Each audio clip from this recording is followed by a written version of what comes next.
Let's get to the Sunday early games here, Kyle. 251, 252, Washington and Atlanta. Heineke and Ryan, the two quarterbacks down in Atlanta.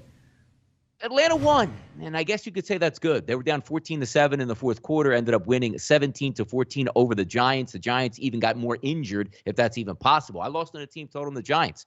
I would do it again and play it because I was saying the whole cap for me, Kyle, in this game was, hey, look at the Giants. Everybody's healthy. Like 3 minutes into the first quarter, nobody was healthy anymore for the Giants. So they went right down the tubes quickly here, and they ended up losing a game to a horrendous Atlanta offense. I mean, a horrendous one. So now you're taking a look and saying, this is a short number. Washington, -1.5 across the board. Over-under opened up at 49 in New Jersey at FanDuel. That's at 48.5. Even DraftKings now at 47.5, so dropping lower.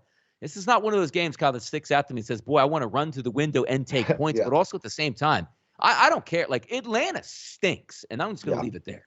Yeah, I mean, for me, it's Washington or bust on this. Now, I know Washington got absolutely pummeled by Buffalo, and that's not all that surprising. Josh Allen was absolutely electric, and we sort of talked about that, right? Like, he'll be the contrarian type guy with all this wind and the weather and the Washington defense. We're not expecting a lot of points, and he went absolutely bananas. Different animal this week. Matt Ryan, I know they won the game, but that offense looked terrible. The Falcons still look terrible. I haven't had a chance to rewatch that game, but my God. And I got to say, coming into this year, I thought Washington was going to be a good defense. So far, they have been really underwhelming. I mean, have they not? They've just flat out stunk. They stink. They stink, and we expected them to be good. So that's one of those things where, hey, it's nice to get a few weeks of data in here. Do I love taking Heineke on the road in Atlanta? Not so much, but I can't back the Falcons right now. I know they beat the Giants yesterday at home, and we sort of talked about it. It was a trap. It was a trap of all traps, taking the Giants at home. Said it right here on our Sunday morning show. It's the trappiest of all the traps because Daniel Jones stinks at home as well. Early in the week, before I get a chance to rewatch these games, I really want to see the kind of fight Washington had later in that game. I only got to see a few plays of that on Red Zone. But right now, I would lean Washington. There's just nothing to like about this Atlanta football team.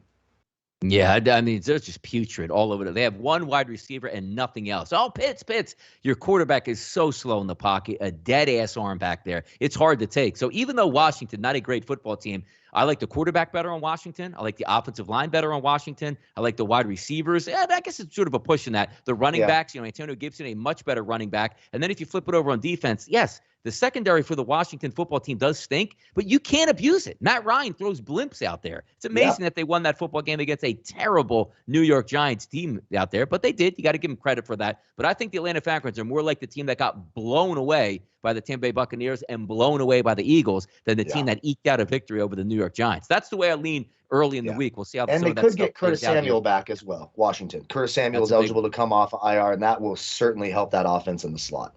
So.